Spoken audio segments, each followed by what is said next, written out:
El polvo de Cartago Nova se elevaba en columnas doradas bajo el sol mediterráneo de la primavera del año 209 a.C. 3000 legionarios romanos yacían muertos o agonizantes en las playas al norte de la ciudad. Sus cuerpos, formando una alfombra carmesí que se extendía hasta donde alcanzaba la vista. Los defensores cartagineses celebraban desde las murallas, convencidos de que habían detenido el asalto más ambicioso que Roma hubiera intentado jamás en territorio hispano. No sabían que estaban cayendo exactamente en la trampa que un joven general de 25 años había diseñado con la frialdad de un maestro de ajedrez. Publio Cornelio Escipión no había venido a conquistar Cartago Nova por la fuerza bruta. Había venido a demostrar que la guerra se gana primero en la mente del enemigo y solo después en el campo de batalla. La Segunda Guerra Púnica llevaba 8 años desangrando el Mediterráneo cuando Escipión desembarcó en Hispania con una misión considerada suicida por el Senado romano. Aníbal Barca, el genio militar cartaginés, había cruzado los Alpes con elefantes de guerra y había masacrado 3 ejércitos romanos en suelo italiano, incluida la catástrofe de Canas, donde 60.000 legionarios fueron aniquilados en una sola tarde. Roma estaba al borde del colapso, sus aliados desertaban y el pueblo clamaba por paz o venganza. Pero Escipión comprendió algo que los viejos generales del Senado no podían ver. Aníbal era invencible en Italia, porque sus líneas de suministro fluían desde Hispania. Cortar esas venas significaba matar al gigante sin enfrentarlo directamente. Cartago Nova era la arteria principal, el corazón logístico del imperio cartaginés en la península. Allí se almacenaban las riquezas que financiaban la guerra, los rehenes que garantizaban la lealtad de las tribus ibéricas y las armas que equipaban a los ejércitos de 3 continentes. Si te apasiona descubrir la historia que los libros de texto omitieron, suscríbete ahora y activa la campana. Aquí desenterramos el pasado sin censura. Los muros de Cartago Nova se alzaban 25 metros sobre el nivel del mar, construidos con bloques de piedra caliza tan perfectamente ensamblados que una hoja de cuchillo no cabía entre las junturas. La ciudad ocupaba una península fortificada rodeada por 3 lados de agua. Al norte, el mar Mediterráneo estrellaba sus olas contra acantilados verticales. Al sur, una laguna salobre de aguas poco profundas creaba una barrera natural que los cartagineses consideraban infranqueable. Solo el istmo occidental ofrecía acceso terrestre, pero allí se concentraban las defensas más formidables. 3 líneas de murallas escalonadas, cada una protegida por torres de arqueros y catapultas. El comandante de la guarnición, Magón Barca, primo de Aníbal, había estacionado 1000 soldados de élite cartagineses y 2000 mercenarios celtíberos dentro de la ciudadela. Disponía, además, de 500 jinetes númidas, considerados la mejor caballería ligera del mundo conocido. Las provisiones podían sostener un asedio de 2 años. Magón dormía tranquilo cada noche, seguro de que ningún ejército romano se atrevería a atacar semejante fortaleza. Escipión llegó frente a las murallas al amanecer del 25 de marzo del año 209. 30.000 legionarios marchaban en perfecta formación, sus escudos rectangulares creando un muro móvil de madera y bronce que se extendía por kilómetros. Pero algo extraño llamó la atención de los vigías cartagineses. Las tropas romanas no llevaban torres de asedio ni arietes, no transportaban provisiones para un sitio prolongado. Parecían haber venido para un asalto frontal inmediato, una estrategia tan suicida que Magón la interpretó como desesperación. Ordenó que la mitad de la guarnición se desplegara en las murallas del istmo occidental, esperando la embestida romana. La otra mitad permaneció en reserva dentro de la ciudadela, lista para reforzar cualquier sector bajo presión. Era el despliegue táctico perfecto según todos los manuales militares de la época. Era también exactamente lo que Escipión necesitaba que hicieran. La primera oleada de legionarios atacó el istmo occidental a media mañana. 2000 hombres cargaron contra las murallas portando escaleras de asalto, sus gritos de guerra retumbando entre las piedras. Las flechas cartaginesas oscurecieron el cielo. Las catapultas lanzaron rocas del tamaño de caballos que destrozaban grupos enteros de soldados. Los legionarios plantaron las escaleras contra los muros y comenzaron a trepar bajo una lluvia de aceite hirviendo y proyectiles incendiarios. Los primeros hombres que alcanzaron las almenas fueron descuartizados por las espadas curvas de los mercenarios celtíberos. Sus cuerpos cayeron sobre sus compañeros, arrastrando las escaleras en su descenso. Pero apenas una escala era derribada, 3 más eran colocadas en su lugar. Los romanos seguían trepando, seguían muriendo, seguían siendo reemplazados por nuevas oleadas que emergían de las filas traseras como si el ejército de Escipión fuera inagotable. Magón observaba desde la torre central de la ciudadela, confundido por la persistencia romana. Los legionarios estaban siendo masacrados. Después de 4 horas de combate continuo, más de 2000 cuerpos romanos formaban montículos al pie de las murallas. Ningún atacante había logrado establecerse en las almenas, ni siquiera por minutos. La defensa cartaginesa funcionaba con precisión mecánica. Cada vez que los romanos parecían al borde de un avance, los refuerzos de Magón llegaban para sellar la brecha. El comandante cartaginés comenzó a relajarse. Este ataque era un error estratégico monumental. Escipión había apostado todo a un asalto frontal y estaba perdiendo. Para el atardecer, el joven general romano habría agotado sus mejores tropas sin lograr nada. Entonces Cartago Nova podría enviar mensajeros a las guarniciones cercanas, y el ejército de Escipión quedaría atrapado entre los muros de la ciudad y los refuerzos enemigos que llegarían por tierra. Magón ya saboreaba la victoria. Lo que Magón no sabía era que cada legionario muerto en el istmo occidental estaba comprando tiempo. Tiempo para que Escipión ejecutara la segunda fase de su plan. El general romano había pasado semanas antes del ataque interrogando a pescadores locales, comerciantes griegos y esclavos fugitivos. Todos mencionaban el mismo detalle curioso. La laguna al sur de Cartago Nova experimentaba mareas extremadamente bajas 2 veces al día.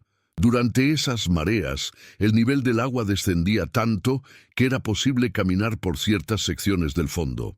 Los cartagineses conocían este fenómeno, pero lo consideraban irrelevante desde el punto de vista militar. Incluso con marea baja, el agua alcanzaba la cintura de un hombre adulto. Ningún ejército podía cruzar cargando armamento y equipo de asalto. Las corrientes eran traicioneras, los soldados se ahogarían o quedarían atascados en el lodo antes de alcanzar las murallas. Por eso Magón había dejado el sector sur prácticamente desguarnecido. Solo 50 arqueros patrullaban esa sección de las fortificaciones. Escipión había estudiado las mareas con obsesión científica. Calculó que la marea más baja del mes ocurriría exactamente al mediodía del 25 de marzo. Seleccionó 500 de sus mejores nadadores y escaladores, hombres nacidos en las costas del Lacio que habían crecido buceando por ostras y pescando en aguas profundas. Los equipó con escaleras cortas especialmente diseñadas, fabricadas en madera de pino ligero pero resistente. Les ordenó quitarse las corazas de bronce y las grebas, conservando solo sus cascos, escudos pequeños y gladios. Estos 500 legionarios esperaron ocultos detrás de una colina al sureste de la ciudad, invisibles para los vigías cartagineses cuya atención estaba completamente absorbida por la carnicería en el istmo occidental. El sol alcanzó su cenit. La marea comenzó su retiro.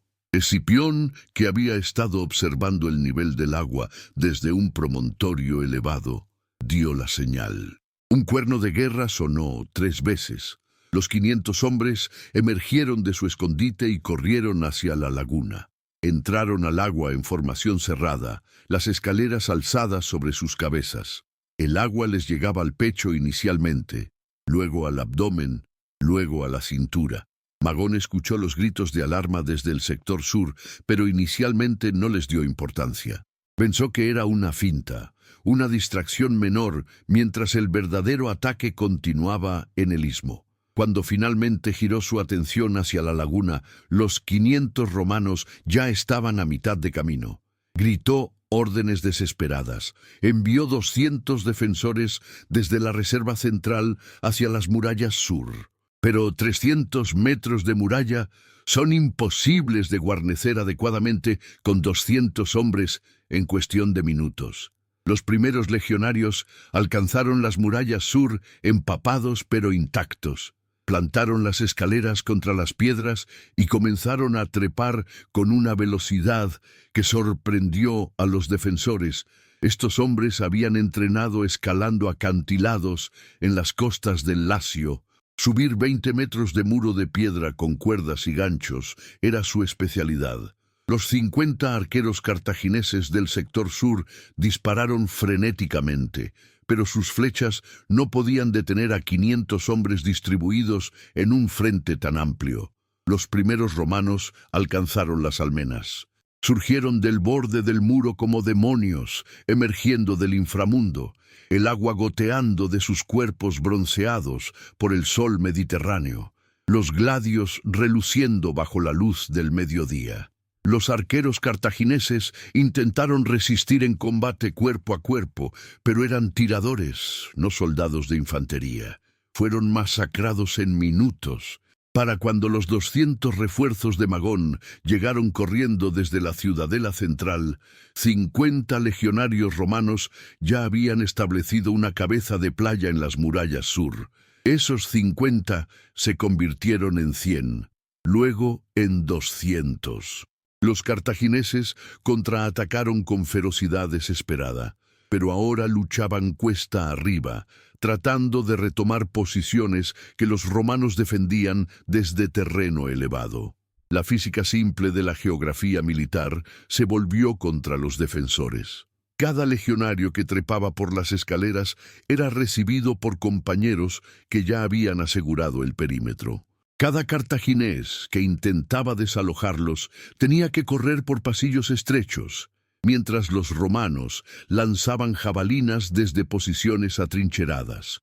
Magón comprendió con horror creciente que había sido engañado. El ataque al istmo occidental era un sacrificio deliberado. Escipión había alimentado intencionalmente a sus tropas en ese matadero para fijar la atención y los recursos de Magón en un solo punto. Mientras tanto, el verdadero golpe había llegado desde el sur, desde el sector que todos consideraban imposible de atacar. El comandante cartaginés ordenó retirar tropas del istmo occidental para reforzar el colapso en el sur. Fue exactamente el error que selló el destino de Cartago Nova. Cuando los defensores del istmo occidental vieron que sus compañeros abandonaban las murallas para correr hacia el sur, el pánico comenzó a infiltrarse en sus filas. Los legionarios romanos, que habían estado absorbiendo castigo durante horas, percibieron el cambio de ánimo. Un centurión llamado Quinto Trebelio gritó que las murallas estaban siendo abandonadas. Era una exageración, pero los soldados exhaustos y aterrorizados de ambos lados creyeron lo que querían creer. Los romanos renovaron su asalto con energía frenética. Los cartagineses comenzaron a mirar por encima de sus hombros, preguntándose si deberían quedarse en sus posiciones o huir hacia la ciudadela central. La duda es veneno en el campo de batalla. La brecha se abrió en el sector noroeste del istmo, donde una sección de muralla había sido debilitada por el bombardeo continuo de las catapultas romanas. 30 legionarios lograron establecerse en las almenas simultáneamente, un número crítico que les permitió defenderse mutuamente mientras más compañeros trepaban. Los mercenarios celtíberos que defendían ese sector retrocedieron, luego se quebraron, luego huyeron. Una vez que la primera línea de defensa colapsó, las murallas interiores cayeron en cascada. Los romanos inundaron el istmo como agua a través de un dique roto. Magón ordenó la retirada final hacia la ciudadela, la última fortaleza dentro de la ciudad fortificada. Pero ya era demasiado tarde. Los legionarios que habían entrado por el sur habían avanzado hacia el interior y ahora controlaban las calles que conducían a la ciudadela. Las tropas de Magón quedaron atrapadas en un embudo mortal entre dos ejércitos romanos que convergían desde direcciones opuestas. El combate urbano se prolongó hasta el atardecer. Cada casa se convertía en una mini fortaleza. Cada callejón era un campo de matanza. Los cartagineses vendieron cara a su derrota, pero la aritmética militar era implacable. 30.000 romanos contra 3.500 defensores es una ecuación que solo tiene una solución. Cuando el sol se hundió en el horizonte occidental, tiñendo las aguas del Mediterráneo de rojo como la sangre que corría por las calles de Cartago Nova, Magón Barca se rindió desde los restos humeantes de la ciudadela. La ciudad más importante del imperio cartaginés en Hispania había caído en menos de 12 horas. Estamos documentando cada detalle de este conflicto. Si valoras este nivel de profundidad que no encuentras en otros canales, dale un like y únete a nuestra comunidad. Escipión entró en la ciudad conquistada no como un saqueador, sino como un libertador. Esta fue quizás la parte más brillante de su estrategia. Los romanos tenían una reputación bien ganada de brutalidad después de las victorias. Ciudades conquistadas eran arrasadas, poblaciones enteras vendidas como esclavas, templos profanados. Escipión ordenó exactamente lo contrario, prohibió el saqueo generalizado bajo pena de muerte. Protegió a los civiles cartagineses y les permitió conservar sus propiedades. Liberó a los rehenes ibéricos que Cartago mantenía prisioneros para garantizar la lealtad de las tribus. Esta decisión fue calculada con precisión quirúrgica.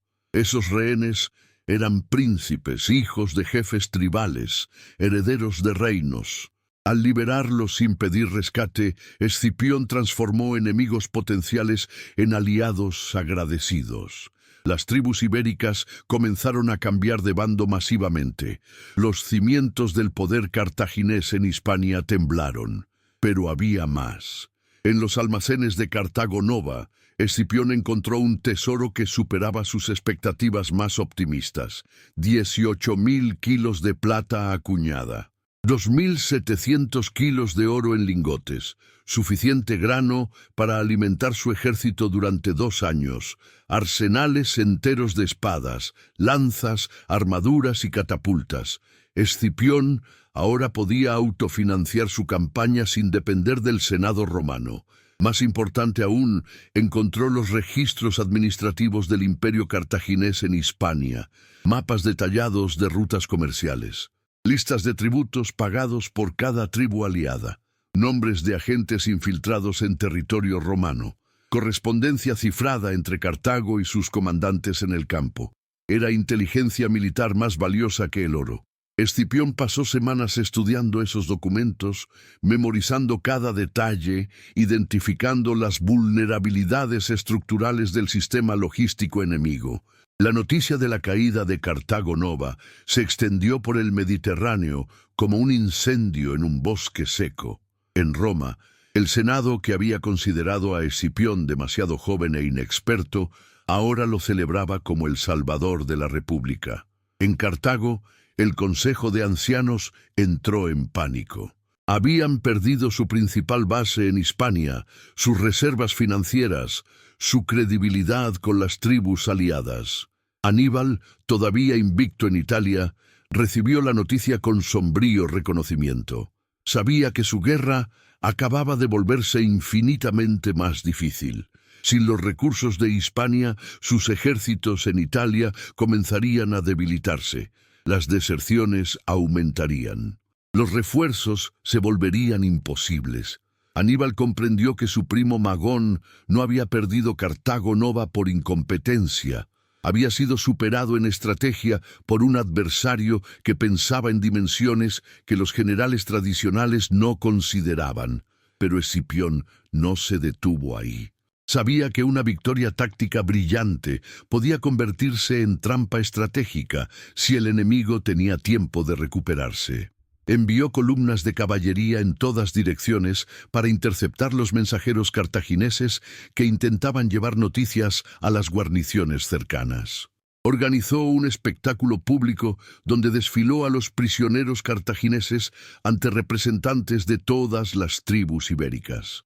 El mensaje era claro: Cartago era vulnerable, Roma era generosa con sus aliados y despiadada con sus enemigos. Las tribus debían elegir sabiamente con quién alinearse.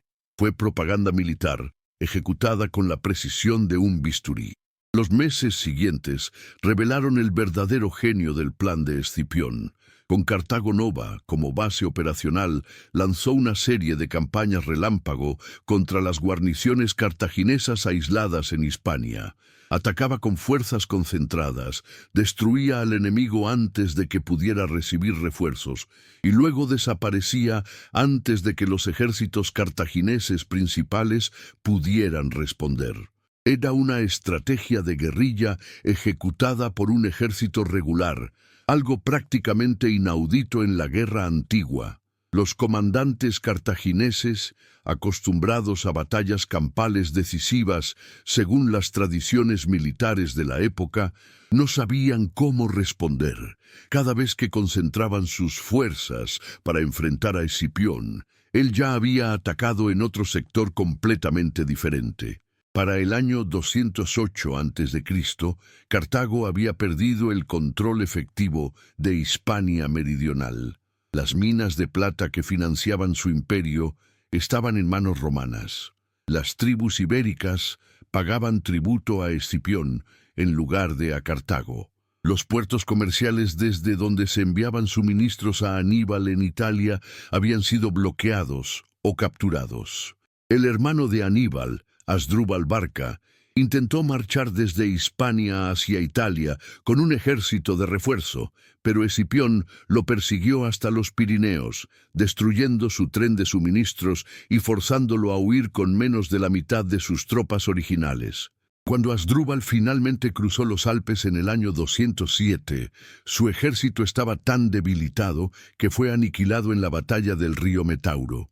Su cabeza cortada fue arrojada al campamento de Aníbal como mensaje: tu hermano está muerto, tus refuerzos no llegarán, estás solo. Aníbal comprendió que la guerra estaba perdida. No porque hubiera sido derrotado en batalla, sino porque Escipión había cortado las raíces de su poder sin enfrentarlo directamente. Era una forma de guerra que los tratados militares de la época apenas reconocían. No se trataba de destruir al enemigo en combate abierto, sino de erosionar sistemáticamente su capacidad de luchar. Escipión había inventado la guerra de desgaste estratégico, una doctrina que los generales estudiarían durante los siguientes 2000 años. Pero Escipión aún no había terminado con Cartago. Con Hispania asegurada, propuso al Senado romano algo que los senadores consideraron locura pura: invadir África, llevar la guerra directamente al territorio cartaginés, forzar a Aníbal a abandonar Italia para defender su propia ciudad. Era un plan audaz hasta el punto de la temeridad. Ningún ejército romano había desembarcado en África en más de 50 años. Y esa expedición había terminado en desastre catastrófico. Los elefantes de guerra cartagineses habían aplastado las legiones como si fueran insectos. El Senado rechazó la propuesta de Escipión, pero no pudo evitar que reclutara voluntarios con su propio prestigio. 30.000 veteranos de las campañas de Hispania se ofrecieron a seguirlo hasta el fin del mundo si era necesario. Con ese ejército leal, Escipión cruzó el Mediterráneo en el año 204 a.C.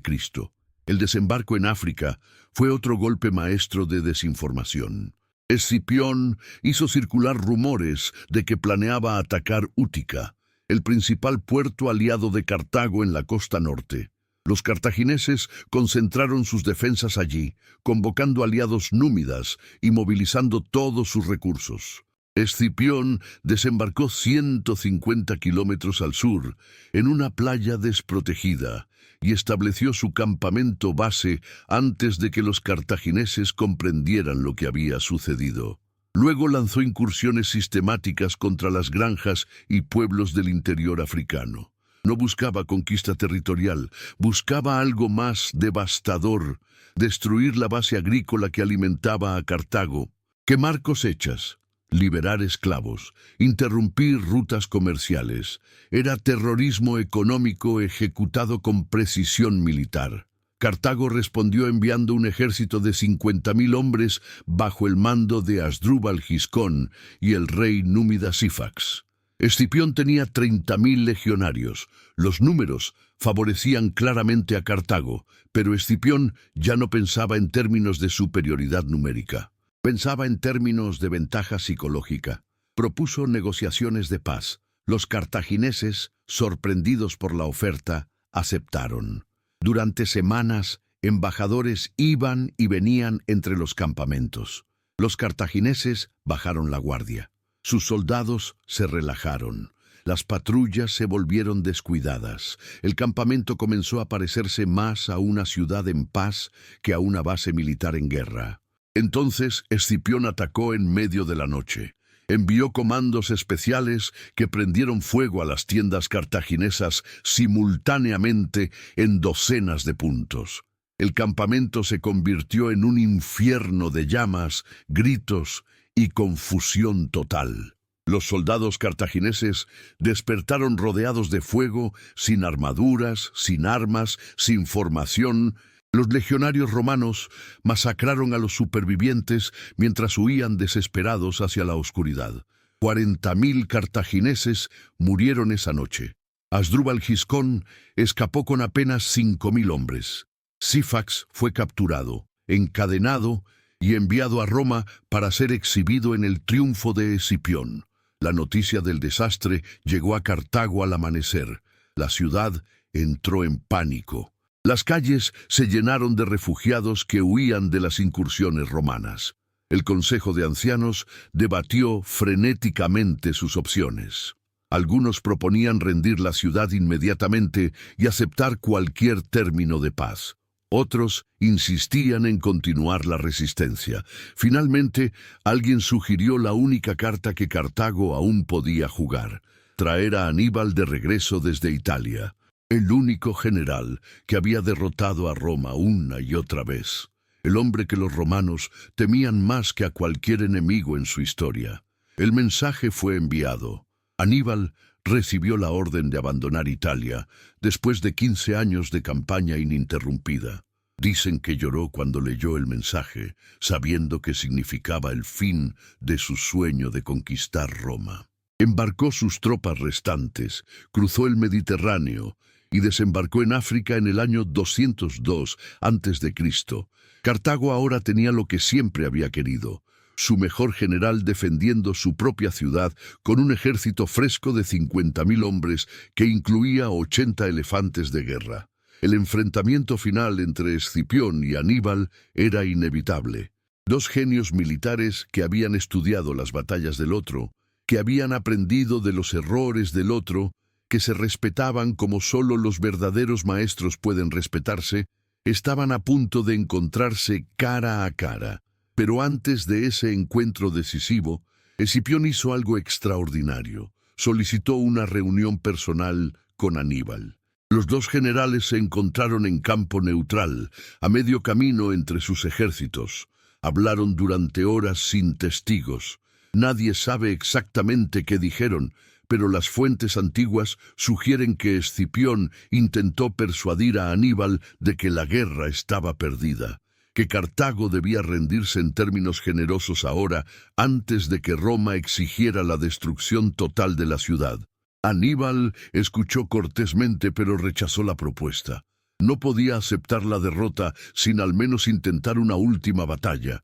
Su honor, su legado, su identidad como guerrero, Todo dependía de enfrentar a Roma una vez más.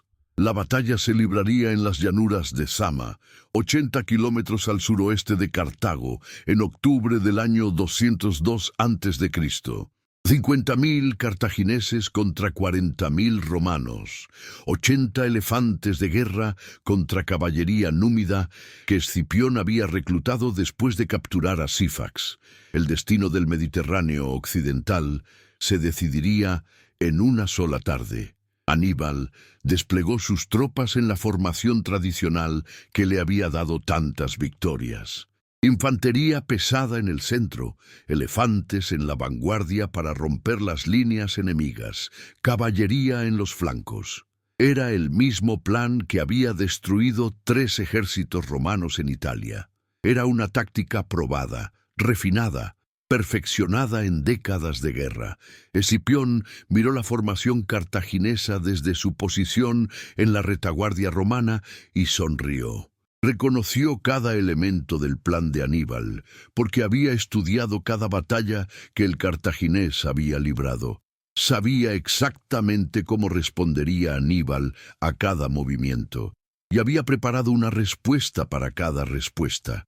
Los elefantes de guerra cargaron primero, sus trompetazos resonando como truenos. Los legionarios romanos abrieron corredores entre sus filas, dejando pasar a las bestias sin enfrentarlas.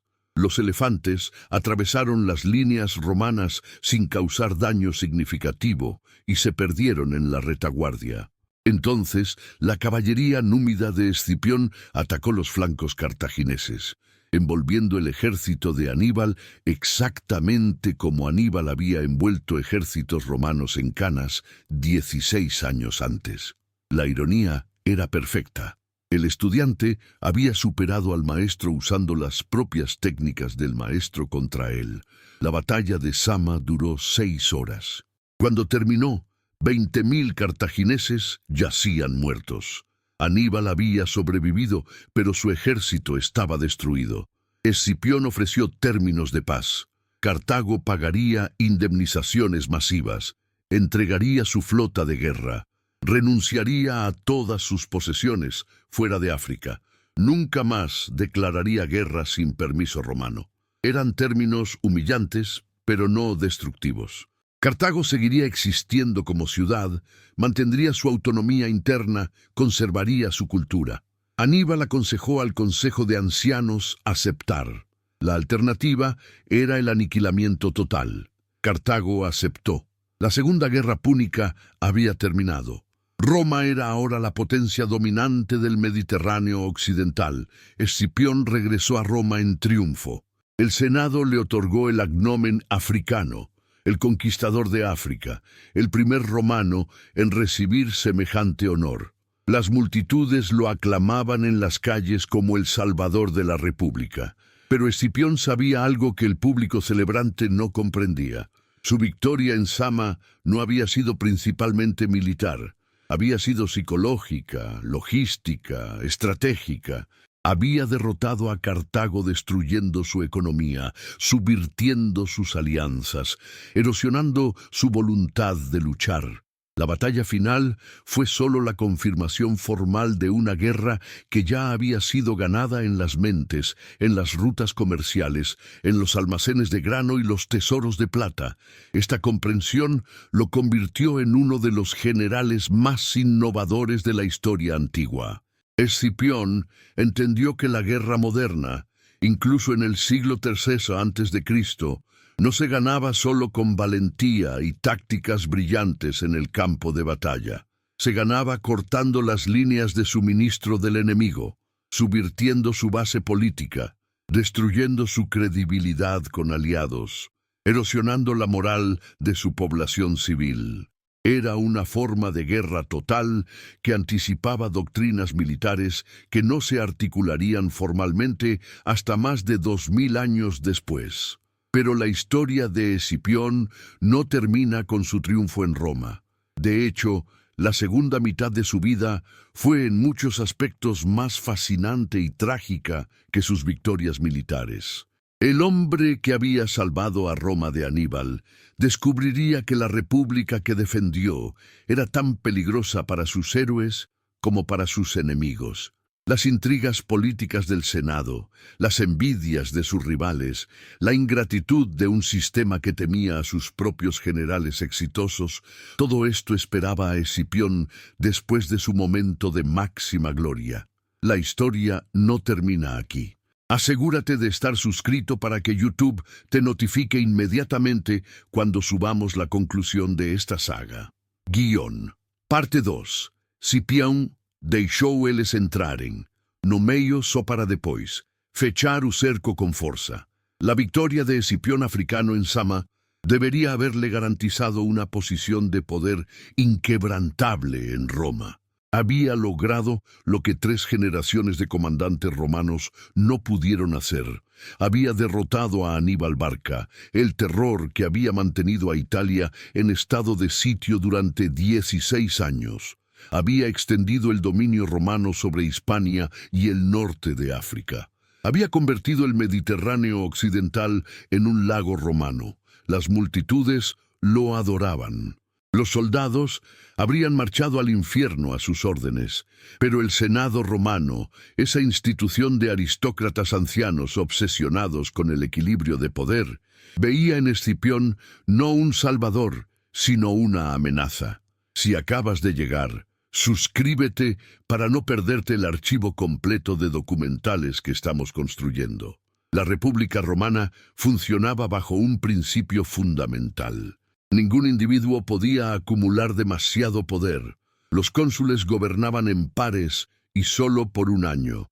Los generales victoriosos eran celebrados con triunfos magníficos, pero luego se esperaba que se retiraran a la vida privada. El sistema estaba diseñado para prevenir la aparición de reyes o dictadores. Pero Escipión, con solo 33 años en el momento de su victoria en Zama, representaba exactamente el tipo de figura que el Senado más temía.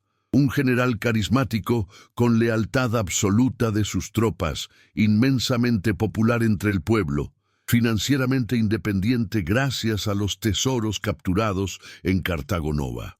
Si Escipión decidía marchar sobre Roma con sus legiones, nadie podría detenerlo. Escipión nunca mostró ambiciones dictatoriales. Al contrario, se sometió meticulosamente a todos los protocolos republicanos. Disolvió su ejército después del triunfo. Devolvió el mando proconsular. Se retiró a su villa en Liternum, en la costa de Campania. Pero su propia moderación no aplacó las sospechas de sus enemigos políticos.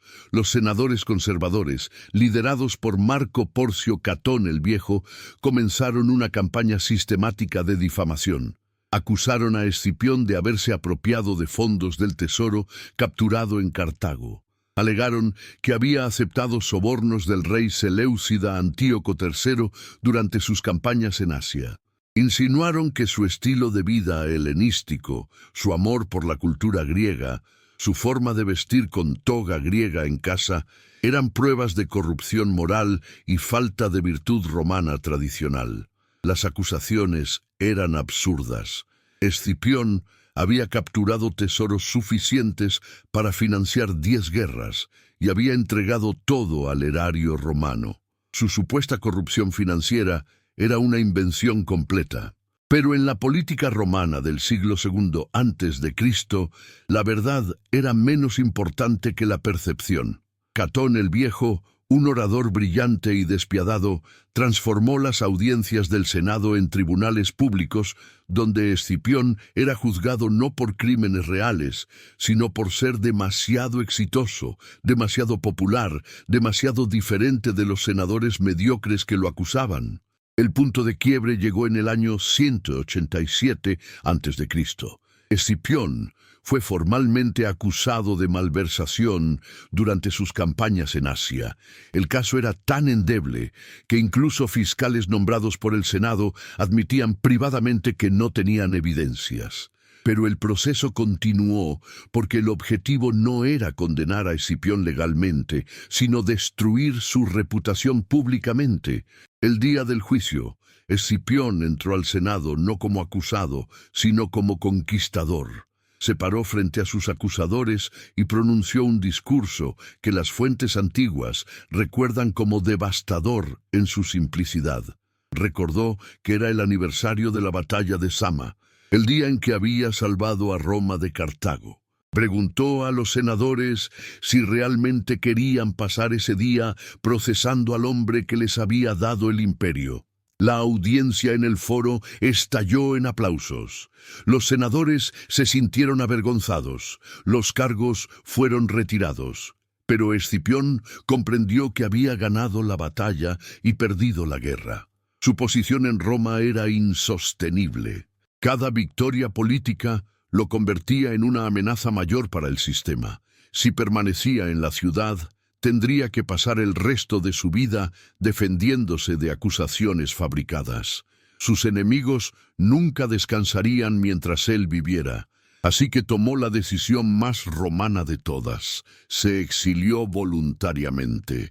Escipión Africano pasó sus últimos años en su villa de Liternum, alejado de Roma, dedicado al estudio de la literatura griega y la filosofía. Rechazó todas las súplicas de sus partidarios para que regresara a la vida pública. Cuando murió en el año 183 a.C., a los 53 años, ordenó ser enterrado en Liternum, no en Roma. Su epitafio, según cuentan las fuentes, decía simplemente: «Ingrata patria, no tendrás mis huesos». Una última declaración de desprecio por la República que había salvado y que lo había traicionado. Pero incluso en su exilio autoimpuesto, Escipión continuó influyendo en la estrategia militar romana. Sus métodos se convirtieron en doctrina estándar. La idea de atacar la infraestructura logística del enemigo antes de enfrentarlo en batalla. La práctica de usar la inteligencia y la desinformación como armas estratégicas. El concepto de ganar guerras erosionando la voluntad del enemigo de luchar, no solo destruyendo sus ejércitos. Estas innovaciones fueron estudiadas, refinadas, transmitidas a las siguientes generaciones de comandantes romanos. Quizás el más brillante alumno de la escuela estratégica de Escipión fue Julio César, que nació casi un siglo después. César estudió obsesivamente las campañas de Escipión, especialmente la conquista de Cartago Nova. Cuando César invadió la Galia, aplicó los mismos principios: aislar territorios enemigos cortando sus líneas de suministro, subvertir alianzas tribales, ofreciendo tratamiento generoso a los colaboradores, atacar la base económica del enemigo para debilitarlo antes del enfrentamiento final. La campaña de César en Alesia, donde rodeó a los galos con un doble cerco, mientras ellos pensaban que lo estaban sitiando a él, es esencialmente la estrategia de Cartago Nova aplicada en escala continental. Las tácticas de Escipión trascendieron incluso el mundo antiguo. Durante las guerras napoleónicas, generales de ambos lados estudiaron sus campañas. La invasión de Napoleón a Egipto en 1798 fue un intento consciente de replicar la estrategia de Escipión de atacar las colonias enemigas para debilitar el centro imperial. Funcionó brillantemente en términos tácticos, pero fracasó estratégicamente porque Napoleón no comprendió que Escipión había tenido éxito no solo por su genio militar, sino por su capacidad de consolidar conquistas, manteniendo a las poblaciones locales aliadas. En el siglo XX, los estrategas militares redescubrieron a Escipión bajo nuevos nombres. Lo que él practicó en el siglo III a.C. se llamaría guerra de maniobras, en la doctrina alemana de Blitzkrieg. Su énfasis en cortar líneas de suministro se convertiría en la base de la estrategia submarina en ambas guerras mundiales. Su uso de la desinformación para manipular las decisiones enemigas anticipó la guerra psicológica moderna. El principio de dejarlos entrar solo para después cerrar el cerco con fuerza se aplicaría desde Stalingrado hasta las emboscadas de guerrilla en Vietnam. Pero la verdadera lección de Escipión no es militar, es política. Demostró que los sistemas políticos que temen a sus propios héroes están condenados a debilitarse. La República Romana sobrevivió otro siglo después de Escipión, pero la desconfianza institucionalizada hacia los generales exitosos eventualmente destruyó el sistema. Cuando Julio César cruzó el Rubicón en el año 49 a.C., lo hizo precisamente porque sabía que el Senado lo destruiría si se desarmaba, exactamente como habían intentado destruir a Escipión. La República creó las condiciones para su propia muerte al castigar sistemáticamente el éxito militar extraordinario. La historia también contiene una ironía final que Escipión no vivió para ver. 50 años después de su muerte, Cartago comenzó a recuperarse económicamente. La ciudad se convirtió nuevamente en un próspero centro comercial. Sus graneros alimentaban a medio Mediterráneo, sus puertos conectaban Europa con África. Los senadores romanos, especialmente Catón el Viejo, empezaron a temer un resurgimiento cartaginés. Catón terminaba cada discurso en el Senado, sin importar el tema, con la frase: «Además, opino que Cartago debe ser destruida». En el año 146 a.C., Roma envió un ejército a destruir Cartago completamente. La ciudad fue arrasada, la población masacrada o vendida como esclavos. El territorio fue anexado como provincia romana. Cartago dejó de existir.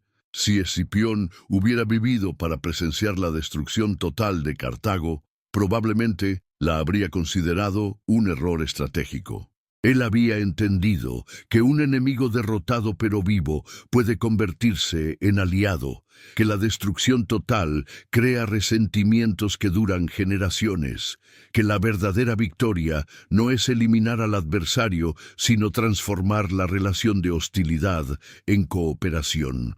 Escipión había ofrecido a Cartago términos generosos después de Zama, precisamente porque comprendía que un Mediterráneo estable requería múltiples centros de poder en equilibrio, no la hegemonía absoluta de una sola potencia. La destrucción de Cartago en 146 a.C. fue el primer acto de genocidio cultural documentado en la historia occidental. Roma no solo conquistó la ciudad, la borró de la existencia. Los templos fueron profanados, los archivos históricos quemados, los nombres de los dioses cartagineses prohibidos.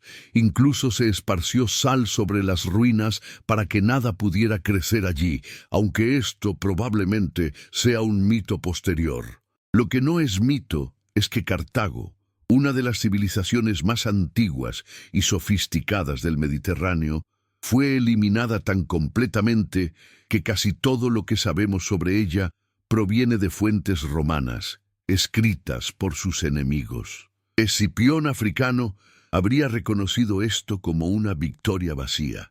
Conquistar no es lo mismo que destruir. La verdadera maestría estratégica consiste en ganar guerras, de forma que el enemigo derrotado acepte su nueva posición en el orden mundial sin resentimiento permanente. Roma olvidó esta lección después de Escipión y pasó los siguientes siglos aplicando una doctrina de destrucción total que eventualmente generó tantos enemigos que el imperio no pudo sostener sus fronteras. Los bárbaros que saquearon Roma en el año 410 después de Cristo eran descendientes de tribus que Roma había masacrado siglos antes.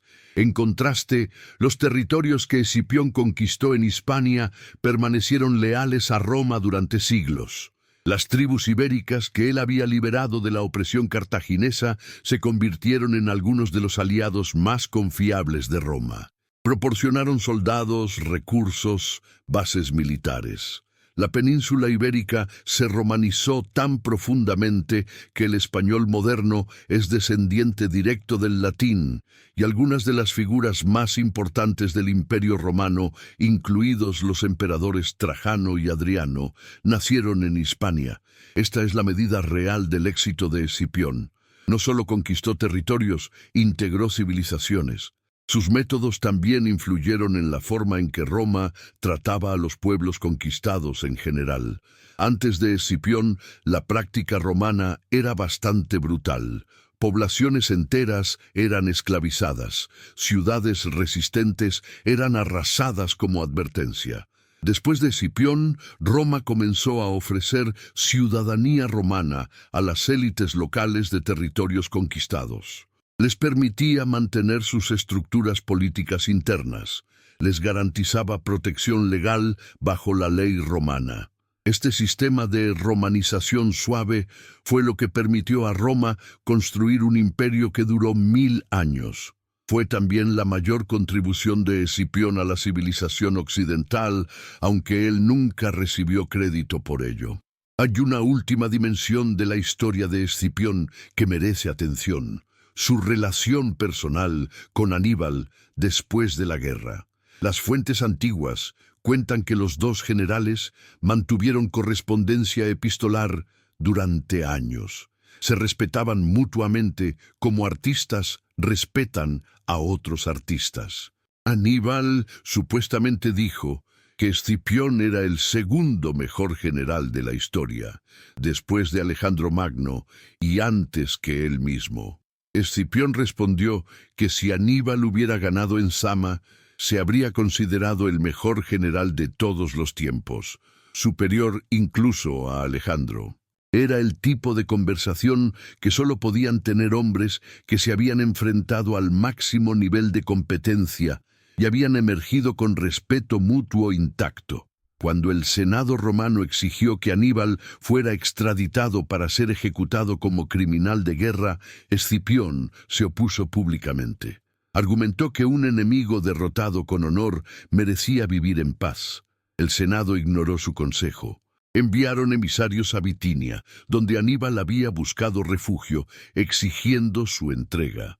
Aníbal, sabiendo que la captura era inevitable, se suicidó con veneno en el año 183 a.C.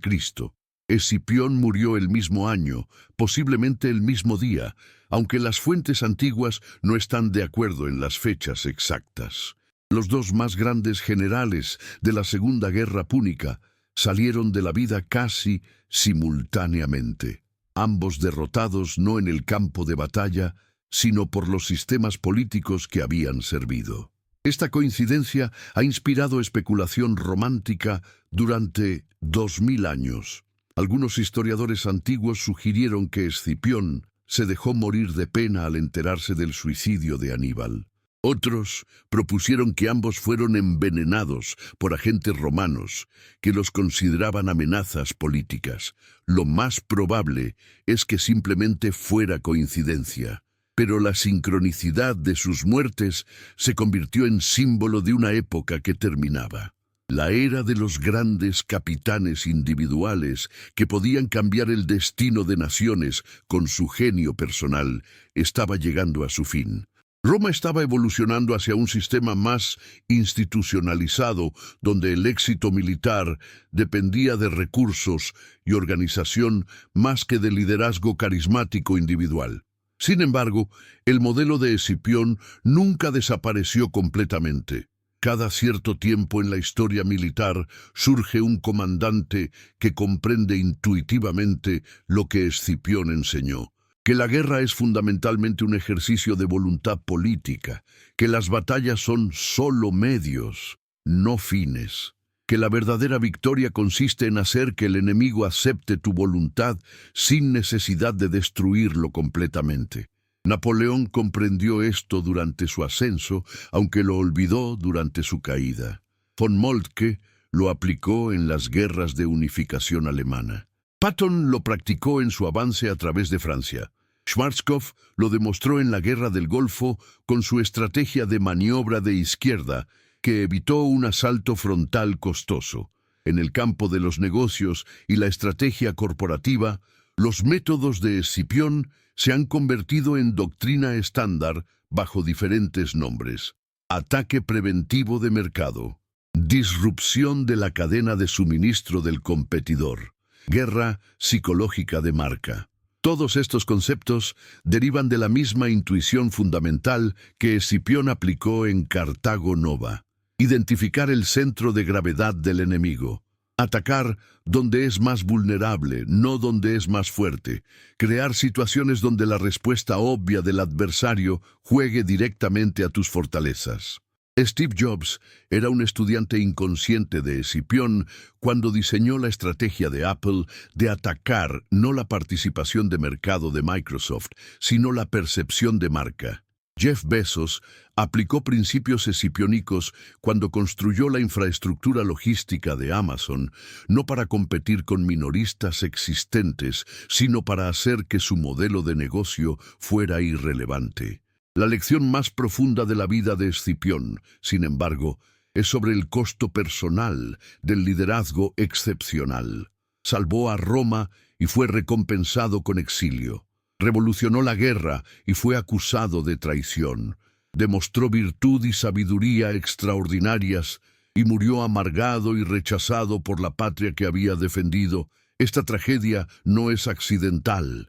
Las instituciones democráticas o republicanas inherentemente desconfían de individuos excepcionales porque amenazan el principio de igualdad política en que se basan. Un héroe demasiado grande distorsiona el sistema. Sus logros hacen parecer inadecuados a los ciudadanos comunes. Su gloria crea resentimiento. Su poder inspira miedo. Roma eventualmente resolvió esta tensión abandonando la república e instituyendo el imperio, pero esa solución creó sus propios problemas. Los emperadores mediocres produjeron gobiernos desastrosos. Los emperadores capaces inspiraban asesinatos por parte de rivales ambiciosos. El sistema nunca encontró equilibrio estable entre el liderazgo excepcional individual y la estabilidad institucional. Este es el dilema fundamental de la organización política humana. Necesitamos líderes extraordinarios en momentos de crisis, pero esos mismos líderes se convierten en amenazas en tiempos de paz. Escipión pagó el precio de este dilema irresuelto. Si quieres que sigamos produciendo documentales de larga duración, la mejor forma de apoyarnos es suscribiéndote.